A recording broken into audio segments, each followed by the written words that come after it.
Good morning, everybody. I'm sure everyone's feeling the great trepidation of what the midterm elections are bringing. So much is on the ballot.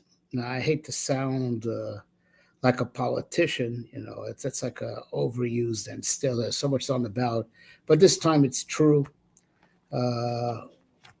We're in a fight for Torah values, the values of the Bible. And I'm speaking now to our fellow citizens of the United States or from the Gentile community, all of us that are fighting for biblical values, what they term the Judeo-Christian ethic. So much of the biblical values, morality, and law and order, security, and for us also religious liberty, and of course the security of the state of Israel. Make sure that America will continue to be unconditionally behind Israel's right to exist and defend itself and its prosperity, and to continue to view it as a indispensable strategic ally, for the sake of the land of Israel and the safety of its inhabitants. So much is at stake, and I know every election they tell you is the most important election of our lifetime, but I think this time's for real, at least in my lifetime, as far as I could remember. And I hope, a person, if you made a mistake, you can admit a mistake, especially as the ballots are secret. If you voted for the party that has revealed its true face as being against Torah, and not just against the Judaism as it pertains to Jews, but are against the biblical values that apply to our Gentile brothers, the Noahites. Law and order is one of the 7 Noahide laws. Being heterosexual, right? And a man is a man and a woman is a woman, and they're not interchangeable. And marriage is between a man and a woman. These are laws that pertain to the Noahites, right? This party is eroding the biblical values, not just the ones that apply to the special obligations that the Jewish people have, but the obligations that all mankind has, right? The values that are supposed to be shared by all mankind. So if you made the mistake, because of you were influenced by the media, or there's like some guy whose personality and tweets you couldn't stand, you don't even have to admit your mistake. It's a secret ballot. No one needs to know. Just go and, exercise your buyer's remorse in a way that you save face, because it's no one's business. But when you're in that ballot box, it's just you and God. And then we're going to come back to that point, which is the main thrust of the point I want to stress. It's just you, and only God sees who you voted for. Vote for who God would want you to vote for. Okay. And with that, I actually dropped a nugget about the main point of today's presentation in preparation for the midterms tomorrow, and everyone's supreme obligation to vote, and not just to vote, but to vote l'shem mitzvah, for the sake of serving God. And that's what will make the vote effective, as I'm about to explain. There's the common argument, that, what difference does one vote make? What does one vote make? And especially, here in America, we, especially amongst us, the Jews, we're a minority here. What difference can we make? But we have to remember the next, holiday on our schedule, on our calendar, is Hanukkah, where we say in the supplementary prayer of Al Nisim that we say 3 times a day, and when we say Birkas Hamazon, the grace after meals, we thank Hashem. They put He's delivered the mighty in the hands of the weak, and He delivered the many in the hands of the few. A miracle, but but are there certain mechanics to that miracle that make it as such? Because it goes on, and he delivered the impure in the hands of the pure, and the evildoers in the hands of those who are engaged in Torah. All right, yes, a miracle because from a earthly perspective, the ones who are stronger, the ones who are more many, should win, right? But there are miracles that just come out of nowhere, and then there are miracles that are based on, that we call miracles because it defies nature as we understand nature. It defies nature as we understand nature, but there are definite real mechanics that explain how the miracle makes sense when you know the metaphysical underpinnings of reality. Right? As case in point, mitzvahs. Mitzvahs, we do a mitzvah. We believe with the mitzvah we act, let's say, shaking lulav on Sukkot, or lighting the menorah on Hanukkah. That Chazal made it a mitzvah, right? They had that authority to declare it a mitzvah, right? So now it's a mitzvah, so it changes me, makes me a better person. It changes the world, right? That would be called miraculous, right? Because physics can't explain that, but we do explain it. We explain the Chochmas HaKabbalah. And you don't have to go to the heavy, books to see this. The Nefesh HaChaim described this in Shar Aleph of his, Nefesh HaChaim, of explaining in logical terms, the construct of the human soul, the construct of the universe, how it makes sense that mitzvahs reshape us and reshape the world. Right? And I am going to explain to you right now, why also the miracle of Hanukkah. Right, of course, miraculous, because if you only know, the physical laws, only know the natural world, and you don't know what goes on behind the scenes. It's like a miracle that comes out of nowhere. 22 days is indeed miraculous, that it's bigger than nature, right? If you look at nature alone in a vacuum, but if you know the whole picture, there's definite mechanics to how the miracle happened. There is a cause and effect. A spiritual cause and effect, but a cause and effect nonetheless. All right. But before I get there, I want to discuss, the radical title of this presentation. I hope it's getting people anywhere between curious and agitated, and maybe even downright angry. Get emotional. That's good. That I call this our do-over Rosh Hashanah. And I mean that. No, I'm not. I didn't just say it for shock value. I really mean that there's something that's happening tomorrow, very parallel to Rosh Hashanah. And I dare say that if you did not use your Rosh Hashanah to its fullest in a manner that I will explain, you can make it up tomorrow. It really is like a second Rosh Hashanah. All right. And what am I talking about? Something else is about to happen tomorrow. Besides the election, something which it's the movement of the planets. What we call the mazalot, right? That they affect reality. Now they don't determine definite outcomes, but it's kind of like they put slants on things. Like if a hill is slanted, does that a hill is a little bit steeper? That doesn't mean you're going to fall. It just means you have to work harder, right? So it's like steeper climbs, more pleasant climbs, downhill where it's easy, right? So something being easier or harder doesn't determine, winning or losing, succeeding or failing. It just, it's the playing field that you have to contend with. So time works that way also, and time is measured by the celestial bodies. There are more opportunities, just like space, a level playing field, a non-level playing field. But a non-level playing field doesn't necessarily mean you're going to lose. It just means you have to work harder, right? So just like space is that way, time is that way also. Better times, worse times, where we just have to work harder. That's all. It's a slant. It's a playing field that's not perfectly even, and we're going to have to work harder. That's all it means, right?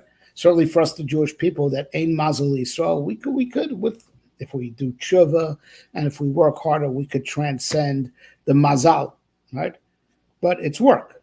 It's work. And tomorrow there's scheduled to be a full lunar eclipse, right?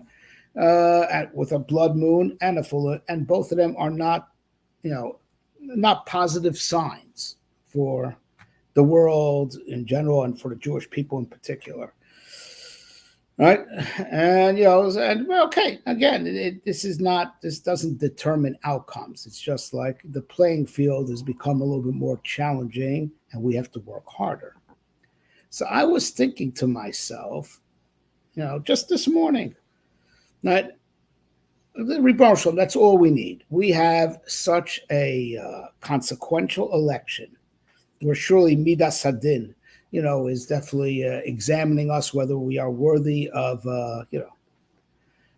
success, right, and to overcome our adversaries, right, and that the election should be fair, and first of all, we should win the election. It should be fair. It should be counted fairly, and that we have to pray also that the reaction to the results also goes by peacefully. Right, and they don't go scorched earth on us. They don't be sore losers and do something really bad in response. Right? There's a lot to pray for. So I was thinking to myself, Ribbon Shalom, that's so it's challenging enough as is, and you had to make it coincide with a blood moon and total lunar eclipse. That's the thought that passed my mind, and then it was immediately replaced with another thought, quite out of the box thinking. And I admit a little bit of a, may even say a radical idea, but here goes. And I believe it. And think about it. This is Rosh Hashanah. Tiku b'chodesh shofar b'keseh liyom chagenu. Right? The pasuk says, blow shofar when, by the hidden holiday. And what is that? The hidden holiday, that the moon is covered on Rosh Hashanah. The moon is covered on Rosh Hashanah. Right? And the remedy for that is to blow shofar. The Zohar explains. The moon being covered, of course, the moon, like we said, represents the mazel of Klal Yisrael. Covered over, shrouded. It's now, it doesn't shine brightly because it's now being scrutinized, as does it deserve to shine. It's being covered over to go into din and to see whether it deserves the renewal and deserves the shine, right? And the shofar is to break that, break that covering over the moon and to break the din. As we know, the shofar goes, it mixes up the sutton, right? Hashem hears the shofar and he gets up from the din and sits on the kisei harachamim, and the judgment gets converted to mercy.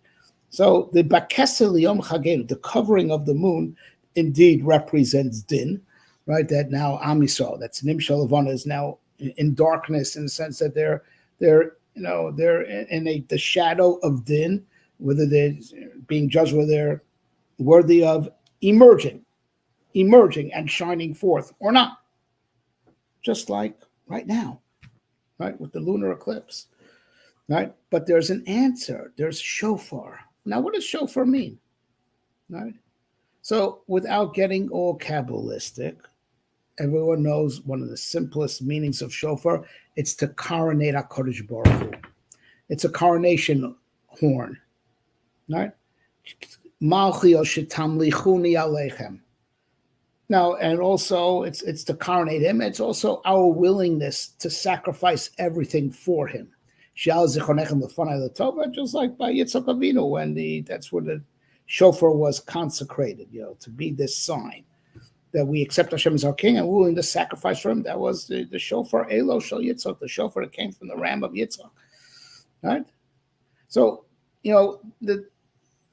when we are being judged, right?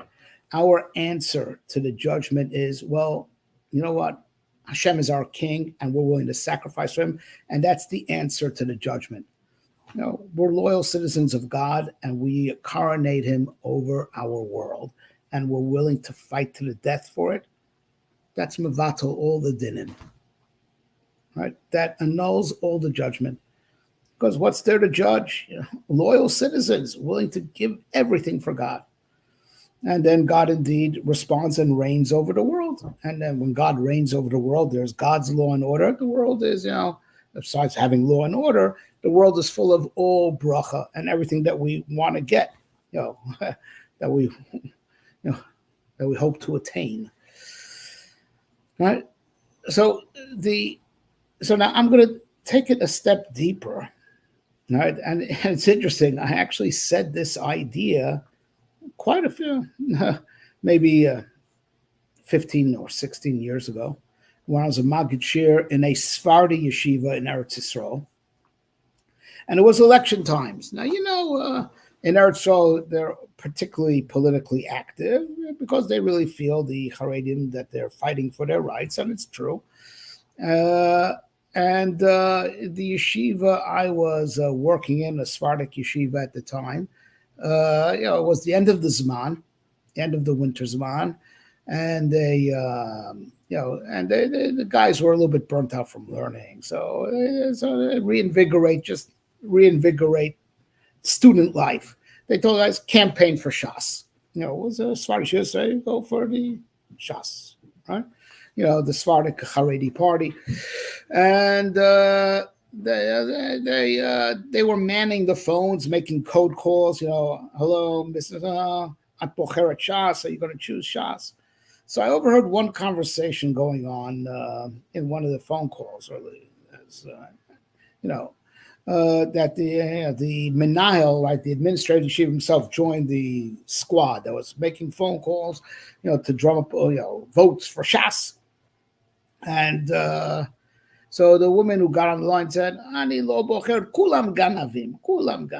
I'm not even bothering with election because they're all corrupt and they're all thieves." All right. So the administrator, thought for a second and said, "You know what? You're right. Let's say you're right. They're all thieves." But Rav Ovadia Yosef said to choose Shas. So do it for the mitzvah. What do you care? If they're all thieves anyway, let's say you're right. At least get the mitzvah of listening to the Gadol Hador. Vasita kacho asher yorucha.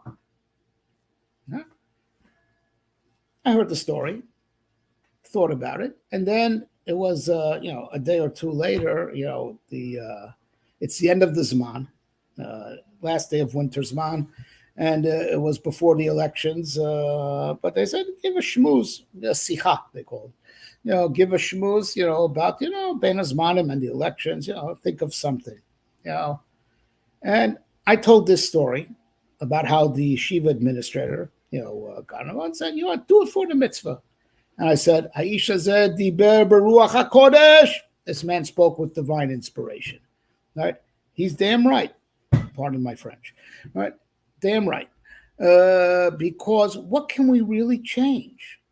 What do we really change, right? There are laws of nature, right? There are the laws of biology, laws of chemistry, laws of physics, and laws of economics. I say, vote this guy. This guy will solve climate change. Ki'ilu. Well, don't get me started on that. That's not, he's going to change the laws of physics. This guy is going to solve poverty, right? And homelessness. The pasuk says, so long as the world runs away, there's always going to be the rich and the poor. Before ROSH, there's no way you're going to change the laws of economics. They pretty are ingrained. They're probably a subject of how the markets work, which is how human nature works. How are you going to change that? Come on, right? You move a few pieces around, but in the big picture, there always will be poor people, and never always be homeless people, never always be sick people, until the cosmic balance changes, right? So what can we change already? What do we mean? Right? Can we change the world? That's the question I posited. And I said, yes, we can. Because Hakol bidei shamayim chutz miyiras shamayim.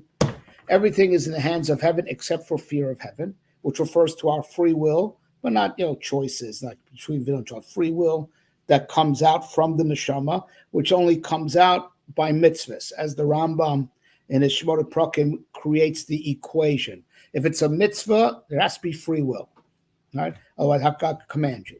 But it's from work and vice versa. The power of free will that comes from the depth of the soul, because animals make choices also. The power of free will only comes out for the sake of mitzvah, right? That's how the power of free will emerges. Otherwise, just to choose between vanilla and chocolate, right? Between going to this chasana or that chasana, bechira doesn't come into play over there, right? You just go with your preference, and preference is a perfectly natural thing coming from the brain, the biological brain. And animals also are forced to make choices between, going to that dog food or that dog food, jumping down this way or going around. If you ever observed animals, that's not, it's, bechira, real free will that comes from the soul, and therefore comes from our godly aspect that has a cosmic impact. It only comes out by mitzvahs, which are also, like we mentioned, we alluded to earlier in this session, those are special actions that are cosmically wired up, that when done with the soul, which comes out with the free will, triggers a cosmic change. So we can only change reality with Yiras Shamayim. Chazal, summed it up. It all goes back. Yeah, of course, there's the method, the method of the mitzvah, right? There's the method of the mitzvah, but the essence of the ability to change things is Yiras Shamayim, the acknowledgement that God is our king, right? So I said, Haminal Shalanu Gaon, V'tzadik, V'ba'u Ruach HaKodesh, our administrator who owed me money, I had to flatter him. It's the last day of this month to make sure I get my severance pay, right? So our administrator is a genius, right? And he is a tzaddik, he's a righteous man, and he is a prophet. Because look, he said the truth, right? It's not the politicians that make a difference. What makes a difference? Our voting makes the difference. The fact that we go out and we vote l'shem shamayim because we want to reinforce God's agenda in the world, and we don't have any guarantees whether the politician will follow through with the campaign promise or not. Many don't, right? They get corrupted, or they forget, or whatever, right? You know what really makes the change? Our voting. The fact that we got out and said, I'd rather sleep or I'd rather watch paint dry than stand in a long line and vote, right? Right? No, that choice that I'm doing it l'shem shamayim, that's what makes the cosmic difference. You're doing that really. You're going to say you're going to elect, we're not supposed to say the name of parties or the name of candidates, but you're going to elect, right? You say you're electing the guy that stands for our values, right? It's not that guy that's going to make the difference. It's the vote for that guy that makes the cosmic difference, that changes the cosmic balance. Because I did it to acknowledge that God's my king. I'm not really choosing that guy. I'm choosing that guy as an act of choosing God as my king. We're really electing HaKadosh Baruch Hu. We're being mamlech HaKadosh Baruch Hu. As it were, our votes, I know it's a very radical statement, right? Right? I know it's a radical statement, but our votes is a form of tekiyas shofar. We're going out there to declare Hashem as our king, and we're doing it out of free will, l'shem mitzvah, to fight for him, right? That his malchus, the law and order as he sees it, should l'saken olam b'malchus shakai. It's the vote that makes the difference, right? The cosmic difference. The politician will just follow through like a puppet, following the strings of our votes. Our votes make the difference. We're being mamlech HaKadosh Baruch Hu. So it's really the opposite. This is Rosh Hashanah all over again. Yeah, there's a lunar eclipse, and I wanted Taina. Why not? Prove me wrong. There's no way to prove it, right? Prove me wrong, right? That, listen, if there wouldn't have been elections on the day of the eclipse, it would have been worse. It would have been the Midas Hadin and no remedy. We have a remedy for the Midas Hadin that we should be, kind of wary of when there's a full lunar blood moon and a full lunar eclipse. We have a response. We have a form of tekiyas shofar. Go vote to be mamlech l'saken olam b'malchus shakai. And that's going back to Hanukkah. It's a very strange thing. Think about the Alanism for a second. So I understand the first two. Giborim biad chalashim, right? God delivered the strong into the hands of the weak. Okay, miracle. Yeah. Right? And Rabim biad ma'atim, right? And the many in the hands of the few. Good, miracle, right? Because if you have just a pure physical perspective, you wouldn't thought it happened. But then go, what's the continuation? Tmeim biatram, the impure in the hands of the pure, right? Rishoyim biatzagim, the wicked in the hands of the righteous. What's miraculous about that? Well, because I'm righteous, I'm weak, right? Because I'm pure, I'm weak. I'm expected to lose because I'm pure. I'm expected to lose because I'm righteous. Zaydim biatzagim, because I learned Torah, I'm expected to lose to an evildoer. What's the continuation? First two make sense. So we're explaining cause and effect. You know why Giborim were handed over biad chalashim and Rabim biad ma'atim, right?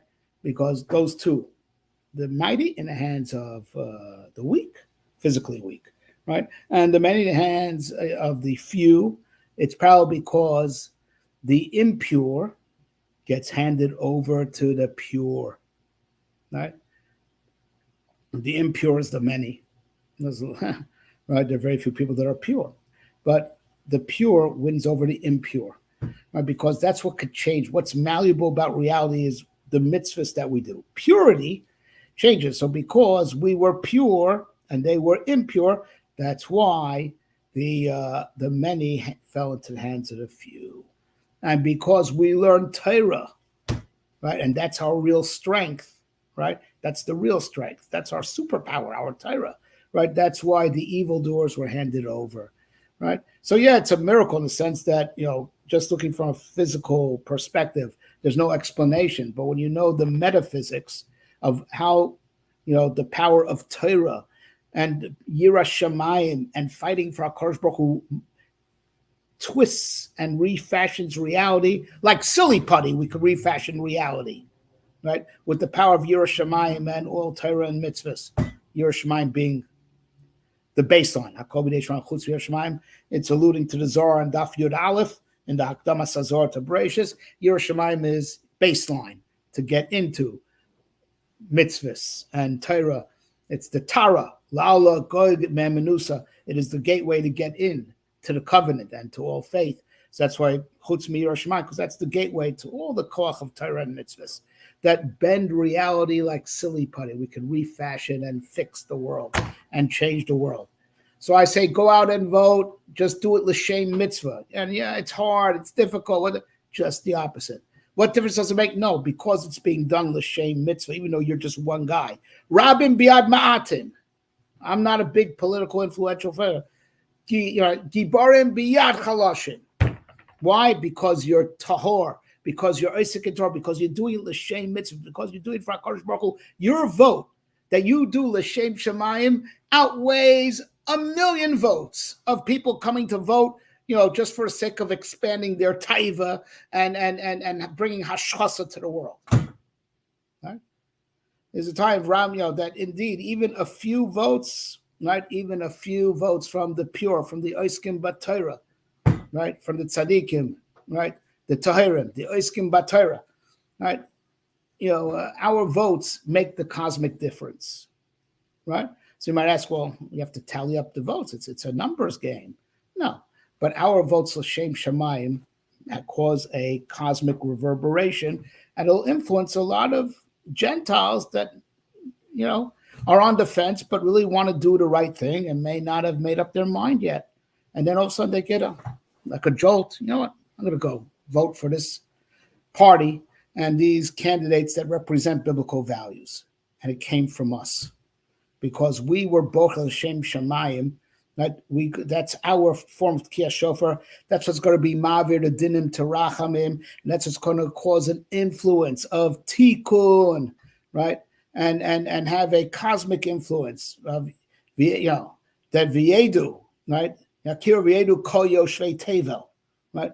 Our being Bochra HaKadosh Baruch Hu has a reverberation effect, a reverberating effect around the cosmos that people just realize. It's anyone who's on the fence right now, anyone who hasn't voted, someone who's too lazy to vote, because you're going out, l'shem shamayim, voting, as an effect that they'll come, and that's how the numbers will come. It will become because of us, because we're doing it l'man HaKadosh Baruch Hu, and to forward, malchus shamayim in the world, which includes, justice, right, all bracha, and particularly security for Am Yisrael in Eretz Yisrael. Go out and vote l'shem shamayim for those candidates that are fighting for the biblical values. B'atzlacha, Rabbi Isai.